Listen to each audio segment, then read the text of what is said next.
அல்ஹம்துலில்லாஹ் வ அஷ்ஹது அன் லா இலாஹா இல்லல்லாஹு வஹ்தஹு லா ஷரீக லஹ். எல்லா புகழும் கடவுளுக்கு மட்டுமே, அவரை தவிர வேறு தெய்வம் இல்லை என்று நான் சாட்சியம் கூறுகின்றேன்.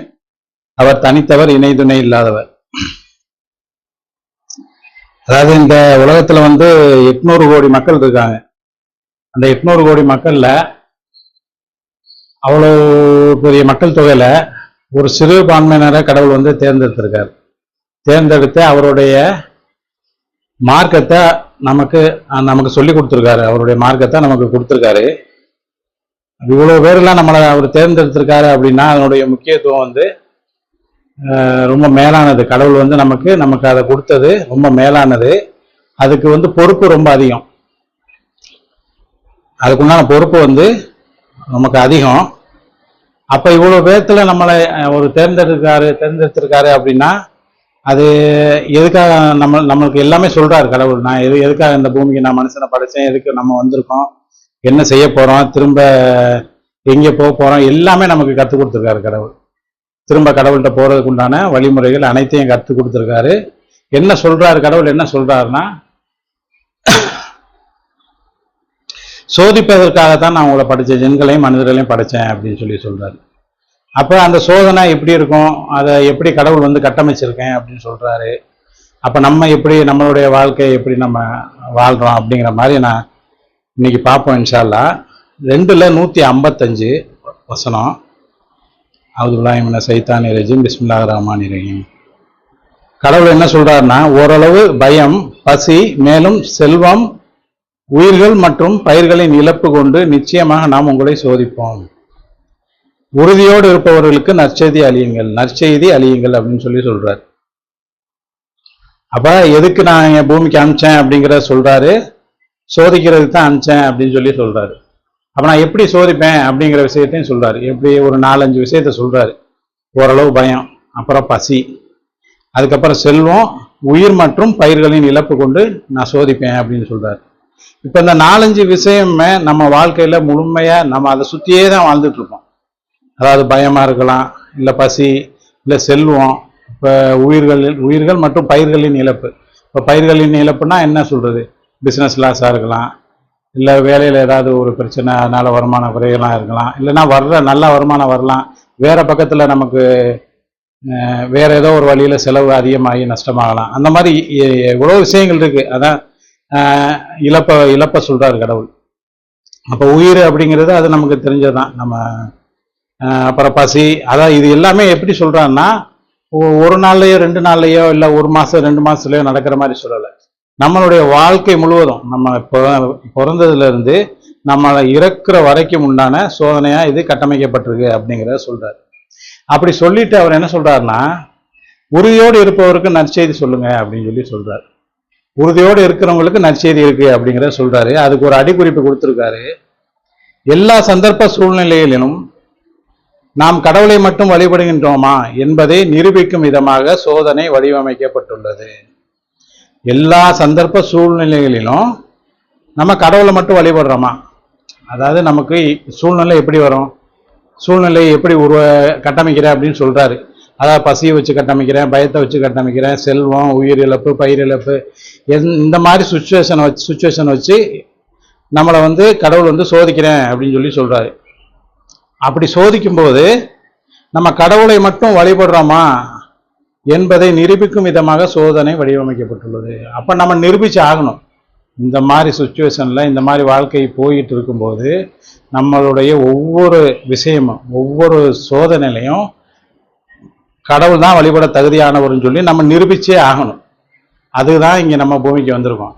நிரூபிக்காம நம்ம அதுல ஏதோ மிஸ் பண்ணிட்டோம் அப்படின்னா அதனுடைய விளைவு எப்படி இருக்கும் அப்படின்னு கடவுள் சொல்றாரு. 12:42.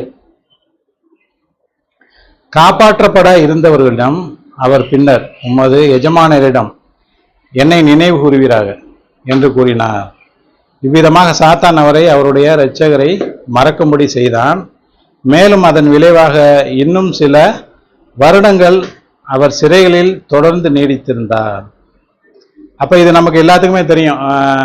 ஜோசப் சிறையில் இருக்கிறாரு. சிறையில் இருக்கும்போது என்ன பண்றாருன்னா, அவருடைய சிறை தோழர்கிட்ட எஜமானன்ட்ட சொல்லி விடுறாரு, என்னைய கொஞ்சம் ரிலீஸ் பண்ண சொல்லுங்க, நான் இங்கே கொஞ்சம் கஷ்டமா இருக்கேன், உங்க எஜமானன்ட்ட கொஞ்சம் எடுத்து சொல்லுங்க அப்படின்னு சொல்லி விடுறாரு. அதன் விளைவாக இன்னும் சில வருடங்கள் சிறையில் தொடர்ந்து நீடித்தார். அப்ப அவர் செஞ்ச குற்றம் என்ன? ஜோசப் செஞ்ச குற்றம் என்ன? ஒரு சிறைவாசிட்ட சொல்லி விடுறாரு, எனக்கு இந்த மாதிரி கஷ்டமா இருக்கு, என்னை சொல்லி என்னை ரிலீஸ் பண்ண சொல்லுங்கன்னு சொல்லி விடுறாரு. அவர் செஞ்ச தப்பு இதுதான். அவர் கடவுள் சொல்ற மாதிரி நன்னறியாளர்கள் நம்பிக்கையாளர்கள் பெருங்குற்றத்தை செய்ய மாட்டாங்கன்னு கடவுள் சொல்றாரு. அந்த மாதிரி பெருங்குற்றம் மாதிரிலாம் செஞ்ச மாதிரி அதில் சொல்லலை. ஒரு சின்ன விஷயம்தான். ஒரு சொல்லி விடுறாரு, ஒரு மெசேஜை கடத்துறாரு வேற ஆள் மூலியமா, அவருக்கு சாதகமா நடக்கணுங்கிறதுக்காக ஒரு மெசேஜை கடத்துறாரு. இப்போ இதே மாதிரி நம்மளுடைய வாழ்க்கையில எவ்வளவு விஷயங்களை நம்ம இந்த மாதிரி செஞ்சிருப்போம். நம்ம அதை சாதாரணமா எடுத்து அதை செய்யணும். நம்ம சின்ன விஷயம் தானே சொல்லி விட்டு அவர் போய் சொல்ல போறாரு, அது நடக்க போகுது அப்படின்னு நம்ம நினைக்கிறோம். ஆக்சுவலாக அது சின்ன விஷயம்னு சொல்லி நம்ம நினைக்கிறோம். ஆனா கடவுள் அதனுடைய வீரியத்தை எப்படி சொல்றாருன்னா, சில வருடங்கள் அவர்கள் சிறையில் தொடர்ந்து நீடித்தார் அப்படின்னு சொல்றாரு. சில வருடங்கள், சில மாசம் சொல்லலை, சில நாள்னு சொல்லலை, சில வருஷம் அதுக்காக நான் சிறையில் அவரை எக்ஸ்ட்ரா வச்சிருந்தேன் அப்படின்னு சொல்றாரு. அப்ப அதனுடைய விளைவு என்ன? நம்ம சாதாரணமா நமக்கு டெய்லி கடந்து போறோம் இந்த மாதிரி விஷயங்களை. நம்ம வாழ்க்கையில நிறைய தடவை நம்ம அசால்ட்டா இதை கடந்து போவோம், இந்த மாதிரி விஷயங்களை கடந்து போவோம். அதனாலதான் நம்மளுடைய ப்ராப்ளம் சால்வ் ஆகுறதே இல்லை. கடவுள் என்ன சொல்றாருன்னா, இந்த விஷயத்தை வச்சு, இந்த வசனத்தை வச்சு கடவுள் என்ன சொல்றாருன்னா, நமக்கு ஒரு பிரச்சனை இருக்குது அப்படின்னா நம்ம இந்த மாதிரி ஒரு ஹேண்டில் பண்ணோம், கடவுள் சாராம வேற ஒரு மனிதரை சார்ந்து நம்ம இந்த பிரச்சனையை ஹேண்டில் பண்ணோம் அப்படின்னா அதனுடைய பிரச்சனையோடைய வீரியம் அதிகமாகும் அப்படிங்கிறது தான் சொல்றாரு. அவரு சிறையில ரிலீஸ் ஆக போற கண்டிஷன்ல இருக்கும்போது மேற்கொண்டு சில வருஷங்கள் நான் சிறையில வச்சேன்னு சொல்றாரு கடவுள். அப்ப பிரச்சனையோட வீரியம் கூடும் அப்படிங்கிறத தெளிவா நமக்கு கடவுள் இந்த இடத்துல நமக்கு சொல்லி காமிக்கிறாரு. இதனுடைய அடிக்குறிப்பில் என்ன சொல்றாரு அப்படின்னா, ஜோசப் தனக்காக மன்னரிடம் சிபாரிசு செய்யும்படி தன் தோழரிடம் யாசித்த போது சிறையில் இருந்து காப்பாற்றப்படுவதற்கு கடவுளை அன்றி மற்றவர்களை சார்ந்திருப்பதை அவர் வெளிப்படுத்தினார். அப்ப சிறையிலிருந்து காப்பாற்றப்படுறதுக்காக கடவுளை விட்டுட்டு இன்னொருத்தரை சார்ந்து அவர் இருந்துட்டார். இப்ப மேல உள்ள வசனத்துக்கு அப்படியே வருவோம். நம்ம 2:115 நான் சொன்னேன்ல, ஓரளவு பசி பயம் அந்த மாதிரி விஷயத்துல அதுக்குள்ள அடிக்குறிப்பு என்ன சொல்றாரு, அதாவது கடவுளை மட்டும் வழிபடுகின்றோமா என்பதை நிரூபிக்கும் விதமாக சோதனை வடிவமைக்கப்பட்டுள்ளது. எப்படி? எல்லா சந்தர்ப்ப சூழ்நிலையிலையும். அப்ப எல்லா சந்தர்ப்ப சூழ்நிலையிலையும் இந்த மாதிரி சின்ன சின்ன விஷயங்களை நம்ம தப்பு பண்ணிடுறோமா? நமக்கு அது சின்னதா தெரியுது. இப்ப நான் ஜோசப் சொன்னது நம்ம படிச்சுட்டு போகும்போது நமக்கு எப்படி தோணும், ஒரு சாதாரண சின்ன விஷயமா, இது நம்ம டெய்லி செஞ்சுட்டு தான் இருப்போம், சாதாரண சின்ன விஷயமா தானே இருக்கு. ஆனா அதுக்கு இவ்வளவு பெரிய பின்விளைவு வரும் அப்படிங்கிறத கடவுள் நமக்கு சொல்லி தராரு. ஆனா நம்ம அதை கடந்து போறோம், சாதாரண படிச்சுட்டு கடந்து போறோம். அப்படி கிடையாது அப்படிங்கிறத கடவுள் சொல்றாரு. சொல்லிட்டு மற்றவர்களை சார்ந்து இருப்பதை அவர் வெளிப்படுத்தினார். அப்ப அடுத்தவங்களை சார்ந்து இருக்கிறத அவர் வெளிப்படுத்தினார். இது உண்மையானதொரு நம்பிக்கையாளர்களுக்கு பொருத்தம் அல்ல. உண்மையிலேயே கடவுளை மட்டும் நம்புறவங்களுக்கு இது பொருத்தமானது அல்ல அப்படிங்கிறத சொல்றாரு. சொல்லிட்டு இத்தகையதொரு அபாயகரமான சறுக்குகளுக்கு விளைவாக ஜோசப் சிறையில் சில வருடங்கள் இருக்க நேர்ந்தது அப்படின்னு சொல்றாரு. இது அபாயகரமான சறுக்குன்னு சொல்றாரு. இது சாதாரண விஷயமா நம்ம எடுக்கிறோம். ஆனா கடவுள் என்ன சொல்றாருன்னா, இது அபாயகரமான சறுக்கு அப்படிங்கிறத கடவுள் சொல்றாரு. அப்ப நம்ம எல்லா சூழ்நிலையிலும், எல்லா காலகட்டத்திலையும், எல்லா சூழ்நிலையிலையும் நம்ம கடவுளை சார்ந்து தான் இருக்கணும் அப்படிங்கிறதான் கடவுள் நமக்கு இங்கே பூமியில நம்மளை படைச்சது, சோதனைக்கு உட்படுத்துறது எல்லாமே அந்த ஒரு காரணம் தான். அப்ப கடவுளை சார்ந்திருப்பது அப்படின்னு பார்த்தா எப்படி அதை செய்யறாங்க, நம்ம கடவுள் நமக்கு எப்படி கற்றுக் கொடுத்துருக்காரு குரான்ல அப்படின்னு பார்த்தா, மேரியை சொல்றாரு கடவுள். மேரி சாப்பிடும் போதெல்லாம் பார்த்தீங்கன்னா, இது சாப்பாடு யாரு கொடுத்தா அப்படின்னு கேட்கும்போது அவங்க என்ன சொல்லுவாங்கன்னா, இது கடவுள் கொடுத்தாரு. 2-3 தடவை கேட்கும்போது கடவுள் கொடுத்தாருன்னு அவங்க சொல்லுவாங்க, மேரி சொல்லுவாங்க. ஆனா ஆக்சுவலா உண்மையில கடவுள் நேரடியாக கொடுக்குறாரா? இல்லை. கடவுள் கொடுத்தாருன்னா யாராவது ஒருத்தர் கொடுத்துருப்பாரு. இப்ப நான் போய் ஒருத்தருக்கு உணவு கொடுக்குறேன்னா நான் கொடுத்ததா தான் அவர் சொல்லுவார். ஆனா அந்த மாதிரி யாரோ ஒரு ஆள் தான் அவங்களுக்கு உணவு கொடுக்குறாங்க. ஆனா மேரி என்ன சொல்றாங்க, எப்பவுமே கடவுள் கொடுத்தாருன்னு தான் சொல்றாங்க. அப்ப அவங்க எந்த அளவுக்கு கடவுளை சார்ந்து இருக்கிறாங்க அப்படின்னு பார்க்கும்போது, அந்த மாதிரி சார்ந்து இருக்கிற மக்களை எப்படி கடவுள் வழி நடத்துறாரு அப்படிங்கிறதே நம்ம இந்த மேரியுடைய வரலாறுல பார்க்கலாம். மேரி வந்து அவங்க அந்த குழந்தை பிறந்து அவங்களுடைய வீட்டுக்கு போவாங்கல்ல, அவங்களுடைய ரிலேட்டிவ்ல அவங்க அத்தா அம்மாட்ட போகும்போது கடவுள் என்ன தெரியுமா சொல்லி அனுப்புறாரு, நீங்க மௌன விரதமா இருங்க, அந்த புள்ள உங்களுக்கு எல்லா விஷயத்தையும் சொல்லும் அப்படின்னு சொல்லி கடவுள் வந்து சொல்றாரு. அப்ப அதை எப்படி அந்த கடவுள் அந்த அவங்கள வந்து வழி நடத்துறாரு பாருங்க. அப்போ போகும்போது அந்த அந்த அவங்க கேட்குறாங்க, யாரு அவங்க பெற்றோர்கள் கேட்கும்போது அவங்க வந்து நான் பேச மாட்டேன், மௌன விரதம், குழந்தைய பாருங்க அப்படிங்கிறாங்க. உண்மையிலே அவங்க பேசியிருந்தாங்கன்னா என்ன தெரியுமா சொல்லுவாங்க, இந்த குழந்தை யாருன்னு அவங்க பெற்றோர்கள் கேட்கும்போது இது கடவுளுடைய குழந்தை அப்படிம்பாங்க. கண்டிப்பா அவங்க அந்த வார்த்தையை தான் சொல்லியிருப்பாங்க. அப்படி சொல்லக்கூடாதுங்கிற ஒரே வார்த்தைக்காக தான், ஒரே விஷயத்துக்காக தான் கடவுள் வந்து அவங்கள வழி நடத்துறது மூலியமா நீ மௌன விரதம் எரி அப்படின்னு சொல்றாரு. அப்ப நம்ம வாழ்க்கையில நடக்கக்கூடிய சின்ன சின்ன விஷயங்களுக்கும் கடவுள் நடத்துறாரு அப்படின்னா அதுல பெரிய காரணங்கள் இருக்கு, பின்னாடி பெரிய காரணம் இருக்கு, நமக்கு தெரியாது. இப்போ அப்படி சொல்லியே ஜீசஸை வந்து கடவுளுடைய குழந்தைன்னு சொல்றாங்க. ஆனா கடவுள் இங்க அதை நம்ம எவ்வளவு குரான் முழுக்க பாக்குற எல்லா நபிமார்களுடைய பேரும் வருது. எந்த இடத்துலயாவது அவருடைய மகன் வருதா? எங்கேயுமே வராது. இயேசுக்கு மட்டும்தான் குரான் முழுக்க பார்த்தீங்கன்னா மேரியுடைய மகன் இயேசு அப்படின்னு தான் வரும். அதுக்கு காரணமே என்னன்னா பின்னாடி அவங்க கடவுளுடைய பிள்ளைன்னு சொல்லிடக்கூடாதுங்கிறதுக்காக தான். இந்த மௌனமாயிரின்னு சொல்றாங்கல்ல, மௌன விரதம் சொல்றாங்கல்ல, அதுக்குடைய காரணம் அதுதான். அப்ப கடவுள் எப்படி நம்மளை சின்ன சின்ன விஷயங்களை வழி நடத்துறாரு அப்படிங்கிறத நம்ம கடவுளை சார்ந்து இருந்தாதான் அது நமக்கு புரியும், நம்ம கத்துக்கலாம், நிறைய நம்ம வாழ்க்கையில தெரியும் அது. அப்ப கடவுளை சார்ந்து இருக்கிறவனுடைய அத்தியாவசியம் நமக்கு தெரியுதுல்ல, அந்த மாதிரிதான் நம்ம இருக்கணும் அப்படின்னு சொல்லி கடவுள் சொல்றாரு. அப்ப கடவுளை சார்ந்து இருக்கும்போது அவருடைய இப்ப திரும்ப மேல உள்ள வசனத்துக்கே வருவோமே, அந்த அவர் சொல்றாருல, ஓரளவு பயம், பசி, செல்வம், உயிர்களின் இழப்பு, இது எல்லாமே வந்து சோதனைக்காகன்னு சொல்லி சொல்றாரு. அந்த எல்லா சூழ்நிலையிலும் நீ வந்து கடவுளை வழிபடணுங்கிறத சொல்றாரு. அடுத்து 53:48 என்ன சொல்றாருன்னா, அவர்தான் உங்களை செல்வந்தராகவோ அல்லது ஏழையாகவோ ஆக்குகிறார். அப்ப கடவுள் தான் நம்மள செல்வந்தராகவும் ஆக்குறாரு, ஏழையாகவும் ஆக்குறாரு. அப்ப அவர் தான் ஆக்குறாரு அப்படிங்கிற பட்சத்துல நம்ம அதை கையில எடுத்து நம்ம அதை சரி செஞ்சிடணும் அப்படின்னு நினைக்கிறது வந்து மிகப்பெரிய முட்டாள்தனம். அப்படி நம்ம செஞ்சோம், அப்படி செய்ய முடியாது நம்மளால. அதே மாதிரி அடுத்து 53:43 என்ன சொல்றாருன்னா, அவர் தான் உங்களை சிரிக்கவோ அல்லது அளவோ வைக்கின்றார். அப்ப அவர் கடவுளுடைய தன்மை, அவர் என்னென்ன செய்யறாருங்கிற சொல்றாரு. அதுக்கடுத்து 44 என்ன சொல்றாருன்னா, அவர் தான் மரணத்தை மற்றும் வாழ்வையும் கட்டுப்படுத்துகின்றார். அவர் எல்லாத்தையுமே அவர் தான் கட்டுப்படுத்துறாரு, எல்லா செயல்களையுமே அவர் தான் செய்யறாரு. ஆனா நம்ம அதை சரி செய்யணும்னு நினைக்கிறோம், நம்மளால அதை சரி செய்ய முடியவே முடியாது. அவர் தான் அதை சரி செய்யணும். அப்படி அதை சரி செய்யணும்னு நம்ம முயற்சிக்கும் போதுதான் பிரச்சனை பெருசாகுது. கடவுளை சார்ந்து இல்லாம வெளியே நம்ம வந்துடும். கடவுளை சார்ந்து இருக்கிறது அப்படிங்கிறத அவர் சொல்லக்கூடிய எல்லா காரியங்களையும், நம்ம வாழ்க்கையில் நடக்கக்கூடிய எல்லா காரியங்களையும் அக்செப்ட் பண்ணி போயிட்டே இருக்கணும். அவர் வழியில நம்ம போயிட்டே இருக்கோம். நம்ம வேற வழியில பிரிஞ்சு அதை சரி செஞ்சிரும்னு நினைக்கிறது மிகப்பெரிய முட்டாள்தனம். அதை செய்ய முடியாது நம்மளால. தூவிலெல்லாம் பாவம் பண்ணிக்கிறேன். அல்ஹம்துலில்லாஹ் வ அஷ்ஹது அன் லா இலாஹ இல்லல்லாஹு வஹ்தஹு லா ஷரீக லஹ். எல்லா புகழும் கடவுளுக்கு மட்டுமே, அவரை தவிர வேறு தெய்வம் இல்லை என்று நான் சாட்சியம் கூறுகின்றேன். அவர் தனித்தவர், இணை துணை இல்லாதவர்.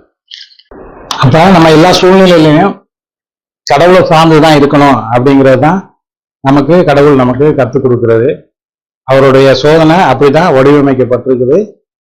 நம்மளுடைய வாழ்க்கையை சுத்தி சுத்தி அது நம்ம கடைசி வரைக்குமே அந்த சூழ்நிலை நம்மளை சுத்தி சுத்தி வரும். அப்ப நம்ம ஒவ்வொரு விஷயத்திலையும் கடவுளை சார்ந்துதான் இருக்கணும் அப்படிங்கிறத சொல்றாரு கடவுள். அடுத்து 22:15 சொல்றாரு. அது ஹெட்டிங்ஸ் என்ன கொடுத்திருக்காருன்னா, மகிழ்ச்சி இப்பொழுதும் எப்பொழுதும். இந்த வசனத்தை கொஞ்சம் கவனமா கேளுங்க. எவர் ஒருவர் இந்த வாழ்விலும் மறு உலகிலும் தனக்கு கடவுள் ஆதரவளிக்க முடியாதென எண்ணுகின்றாரோ அவர் வானத்தில் உள்ள தன் படைப்பாளரை நோக்கி முற்றிலும் திரும்பிக் கொள்ளட்டும். மேலும் மேலும் வேறு எவர் ஒருவரையும் சார்ந்திருப்பதை துண்டித்துக் கொள்ளட்டும். இத்திட்டம் அவரை வருத்தி கொண்டிருக்கின்ற எந்த ஒன்றையும் நீக்கிவிடுவதை அப்போது அவர் காண்பார். இந்த வசனத்துல என்ன சொல்றாரு கடவுள், என்ன சொல்றாருன்னா, நமக்கு ஒரு பிரச்சனை இருக்குது, அந்த பிரச்சனை சரி பண்ணணும் அப்படின்னா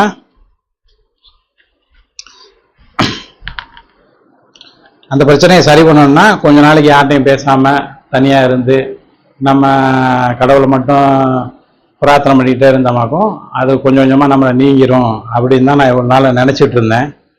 ஆனால் ஆக்சுவலாக கடவுள் வந்து அப்படி சொல்லலை. அவர் என்ன சொல்கிறாருன்னா, எவர் ஒருவர் இந்த வாழ்விலும் மறு உலகிலும் தனக்கு கடவுள் ஆதரவளிக்க முடியாதென எண்ணுகின்றாரோ அவர் வானத்தில் உள்ள படைப்பாளரை நோக்கி முற்றிலும் திரும்பிக் கொள்ளட்டும் அப்படின்னு சொல்றாரு. மேலும் வேறு எவர் ஒருவரையும் அவர் சார்ந்திருப்பதை துண்டித்துக் கொள்ளட்டும் அப்படின்னு சொல்றார்.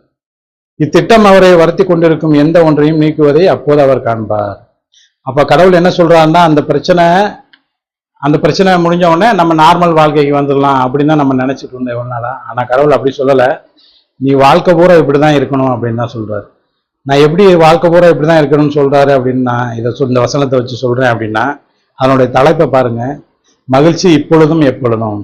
நம்ம எப்பவுமே மகிழ்ச்சியா இருக்கணும் அப்படின்னா நம்ம எப்பவுமே கடவுளை சார்ந்து மட்டும்தான் இருக்கணும் அப்படிங்கிறத கடவுள் சொல்றாரு. அப்ப மித்த விஷயங்களை துண்டிச்சிருங்கன்னு சொல்றாரு. இதுல பாத்தீங்கன்னா, ஆதரவளிக்க முடியாது என்ன எண்ணுகின்றாரோ அவர் வானத்தில் உள்ள தன் படைப்பாளரை நோக்கி முற்றிலும் திரும்பிக் கொள்ளட்டும். மேலும் வேறு எவர் ஒருவரையும் சார்ந்திருப்பதை துண்டித்துக் கொள்ளட்டும் அப்படின்னு சொல்றாரு. நம்ம இந்த துண்டித்துக் கொள்ளட்டும்னு நினைக்கிறது நம்ம வீட்டுல யார்ட்டையும் பேசாம தனியா இருந்து அந்த மாதிரி செய்வோம்னு நம்ம நினைக்கிறோம். ஆனா கடவுள் என்ன சொல்றாரு, அந்த துண்டிக்கிறது அப்படிங்கிறது கடவுளை சார்ந்து இருக்க சொல்றாரு. இப்ப மூசா என்ன செய்யறாரு? மூசா இல்லையே, ஜோசப் என்ன செய்யறாரு? ஒருத்தரை சொல்லி விடுறாரு, கடவுளை சார்ந்து இல்லாம இன்னொரு ஆள்கிட்ட சொல்லி விட்டு அவர் அந்த காரியத்தை நிறைவேற்றணும்னு நினைக்கிறாரு. அந்த மாதிரி சார்ந்து இருக்காதே அப்படின்னு தான் சொல்றாரு. அந்த மாதிரி சார்ந்து இருக்காதே, அதை துண்டிச்சுக்கிறங்க, கடவுளை மட்டும் சார்ந்துருங்க அப்படின்னு தான் இந்த வசனத்துல கடவுள் நமக்கு கத்துக் கொடுக்குறாரு. இதே மாதிரிதான் நீங்க வாழ்க்கை முழுவதும் இருக்கணும் அப்படிங்கிறது தான் இந்த வசனத்துல கடவுள் நமக்கு கத்துக் கொடுக்குறாரு. முற்றிலும் திரும்பிக் கொள்ளட்டும், வேறு எவர் ஒருவரையும் அவர் சார்ந்திருப்பதை துண்டித்துக் கொள்ளட்டும் அப்படிங்கிறார். வேறு யாரையுமே சார்ந்து இருக்கக்கூடாது. நமக்கு இப்ப அவர் எப்படி சார்ந்து, இப்ப இன்னொரு விஷயம் இதுல நம்ம பாத்தீங்கன்னா, இவர் இந்த மீன் வயிற்றுல மாட்டவர்ல அவர் ஜோனா என்ன சொல்றாரு? ஜோனா என்ன செய்யறாரு?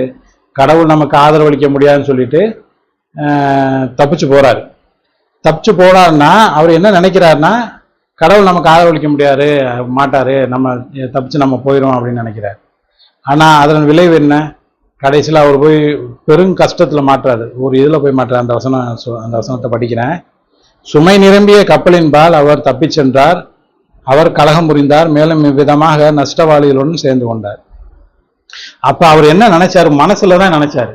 அவர் ஏதாவது பெருங்குற்றம் செஞ்சாரா? கடவுள் சொல்ற மாதிரி நன்னறியாளர்கள் பெருங்குற்றம் செய்ய மாட்டாங்க அப்படின்னு கடவுள் சொல்றாரு. அந்த மாதிரி பெருங்குற்றம் செஞ்சாரான்னு பார்த்தா இல்ல. மனசுல நினைச்சுக்கிட்டு அவர் பாட்டுல தப்பிச்சு போயிடாரு. ஆனா அதனுடைய தண்டனை எவ்வளவு வீரியமா இருக்குது, எவ்வளவு பெரிய கஷ்டமான சூழ்நிலையை உருவாக்கிறாரு.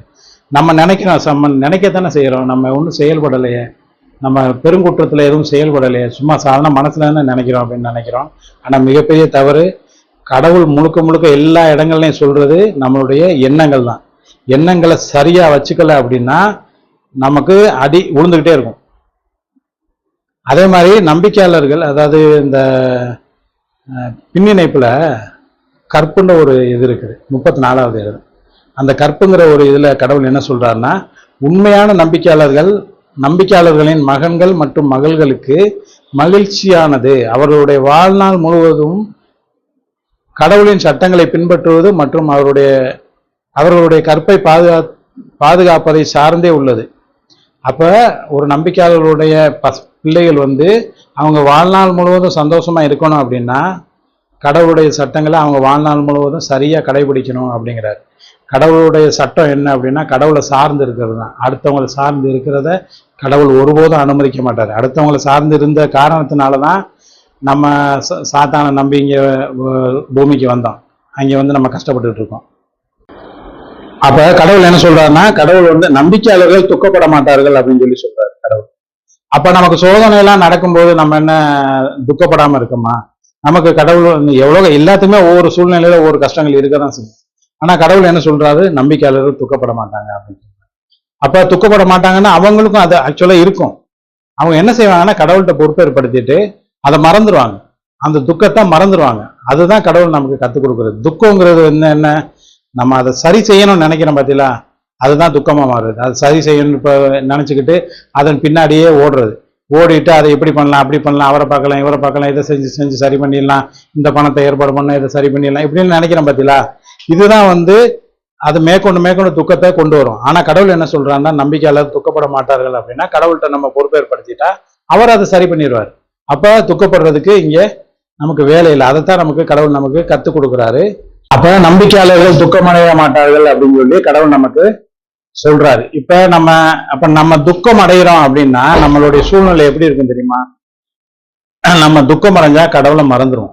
இப்ப நமக்கு ஒரு பிரச்சனை வருது, அந்த பிரச்சனையை பத்தியே நம்ம முழுசா நினைச்சுக்கிட்டே இருக்கோம்னு வச்சுக்கோங்களேன், நம்ம கடவுளை மறந்துடும்.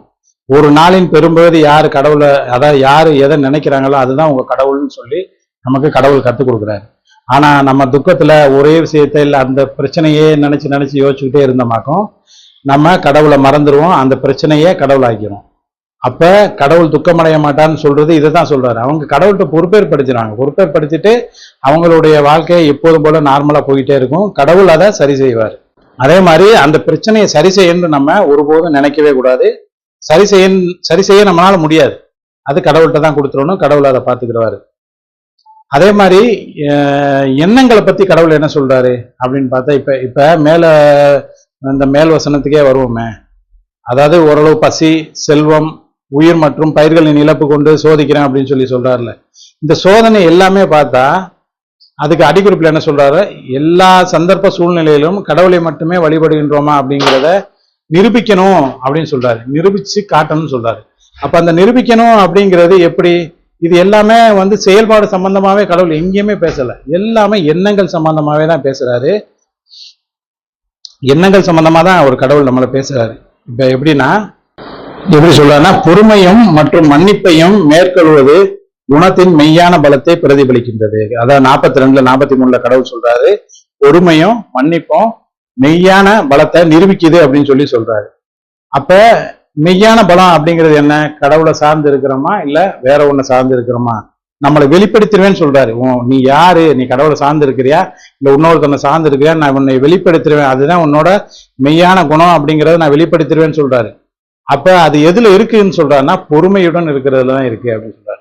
அப்ப நம்ம பொறுமையா இருந்தா மட்டும்தான் மெய்யான பலத்தை நம்ம காட்ட முடியும். கடவுள் மட்டும்தான் அப்படிங்கிறதான் மெய்யான பலம். அதை நம்ம காட்ட முடியும் அப்படின்னா நம்ம பொறுமையோட இருக்கணும் அப்படிங்கிறதான் கடவுள் நமக்கு சொல்றாரு. அப்ப நம்ம நம்பிக்கையாளர்கள் எப்பவுமே பொறுமையா இருக்கணும். பொறுமையா இருக்கிறதனுடைய இது என்ன சொல்றாரு கடவுள்? இப்ப மறுபடியும் மேல உள்ள வசனத்துக்கே வருவோம். ஓரளவு பசி, பயம், உயிர் இழப்பு, பயிர் இழப்பு எல்லாம் சொல்றாருல்ல. அதை சொல்லிட்டு என்ன சொல்றாருன்னா, உறுதியோடு பொறுமையோடு இருப்பவர்களுக்கு நற்செய்தி அளிங்கன்னு சொல்றாரு. அப்ப உறுதியோடு இருப்பவர்கள், பொறுமையோடு இருப்பவங்களுக்கு நற்செய்தி அளிங்கன்னா, அப்போ பொறுமையா இருக்க முடியலன்னா அதுக்கு பின்னாடி ஏதோ ஒரு விஷயம் நடந்துகிட்டே இருக்கும். நம்ம பொறுமையா உறுதியா இருக்க முடியல அப்படின்னா, இருக்க முடியுதுன்னா அதுக்கு பின்னாடி அதை கிளைக்கிறதுக்கு ஒரு விஷயம் நமக்கு பின்னாடியே நடந்துகிட்டே இருக்கும். ஒவ்வொரு நிமிஷமும் ஒவ்வொரு நாளும் அது சைத்தன் மூலியமா அது நமக்கு நடந்துகிட்டே இருக்கும். அதை உடைச்சுதான் நம்ம உறுதியோடு இருக்கணும், பொறுமையா இருக்கணும். அதை உடைக்கிறது அப்படிங்கிறது கடவுளை சார்ந்து போறது மட்டும்தான் அதை உடைக்க முடியும். அப்படி இருக்கும்போது கடவுள் நமக்கு நற்செய்தி அளிக்கிறேன் அப்படின்னு சொல்றாரு. உறுதியோடு இருப்பவர்களுக்கு நற்செய்தி அளிக்கிறேன். நற்செய்தி அப்படின்னா என்ன? கடவுள் நமக்கு கொடுக்கறது, கடவுள் வாக்களிச்ச நற்செய்தி. இந்த இன்மையிலும், அதாவது இந்த வசனம் சொல்றாருல 22 15 சொல்றாருல்ல, மகிழ்ச்சி இப்பொழுதும் எப்பொழுதும் சொல்றாருல. அப்ப கடவுளை சார்ந்து நம்ம இருக்கும்போது இந்த உலகத்திலையும் சரி மறு உலகத்திலையும் சரி நம்ம மகிழ்ச்சியோட அவர் வச்சிருப்பாரு. அதுக்கு ஒரே விஷயம், நம்ம பொறுமையோட கடவுளை சார்ந்து மட்டுமே இருக்கிறது தான். அந்த மாதிரி கடவுளை சார்ந்து மட்டுமே நம்மளை கடவுள் வழி நடத்தணும்ட்டு கடவுள்கிட்ட நான் துவா பண்ணிட்டு இந்த ஜும்மா உரையை தொழுகையை ஆரம்பிக்கிறேன். அக்கிமுஸ்ஸலாம். தொழுகைக்கு தயாராக